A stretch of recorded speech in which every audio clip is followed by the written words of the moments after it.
Welcome to Creative Tech Tutorials. This is Durance J, and today I would like to show you how to Haas. So the Haas effect is a really, just interesting spatial phenomenon. When we tend to think about panning and moving sound in space, kind of like to simulate that with two speakers, we generally, use volume, and we lower the volume of one speaker in order to make it sound like sound is coming out of the other speaker. So panning is usually volume based. But because of the way that our ears work and that our brains perceive sound, actually you can do this with time delays beyond just volume changes. So here's a quick little image here. You can see this blue speaker here. It's closer to the left ear than it is the right ear. So if both of these play sound at the same time, the blue speaker the sound will hit the left ear before it hits the right ear. And this red speaker over here is further away than the blue speaker, so it'll take even more time for it to hit the head, and then it'll hit the right ear before it hits the left ear. And so if you want a kind of interesting way of doing spatialization without panning, you can just use small time delays. So to demonstrate this real quick, I have a little monophonic tom rhythm. Okay. So what I would do is, the first thing I would do is go here and I would add just a simple delay. I'm going to turn the feedback up because we don't want feedback, and we want just the wet signal. I'm going to decouple these so the left and right can be different, and I'm going to turn off time sync. Bring these all the way down to 1 millisecond.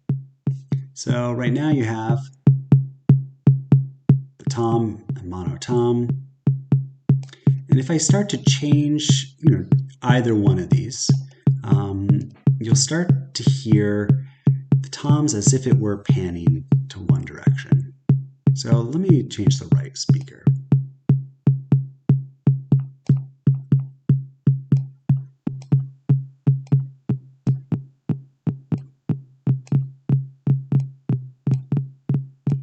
Once you get above about 35 milliseconds, it starts to fall apart.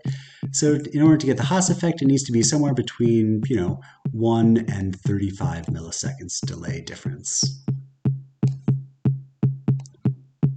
So right now, it's like the sound is taking a whole 8.27 milliseconds longer to hit your right ear than it is left ear. So it sounds like the sound is closer to your left. Same with the opposite.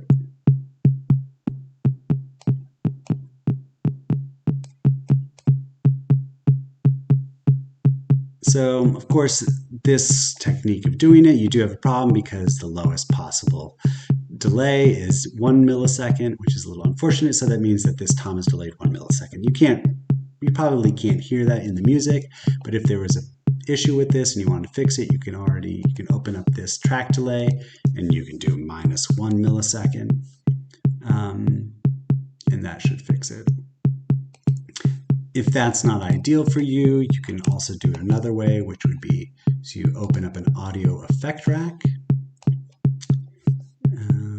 put the delay inside here, open this up so you can see your chains. Basically, you want to create 2 separate chains, one for each of the speakers. Let's get sync off. Let's bring it down. Right there. Oops. So now,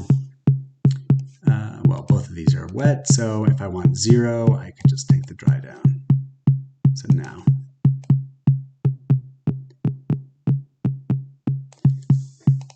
And anyways, that is a quick demonstration on how to create the Haas effect.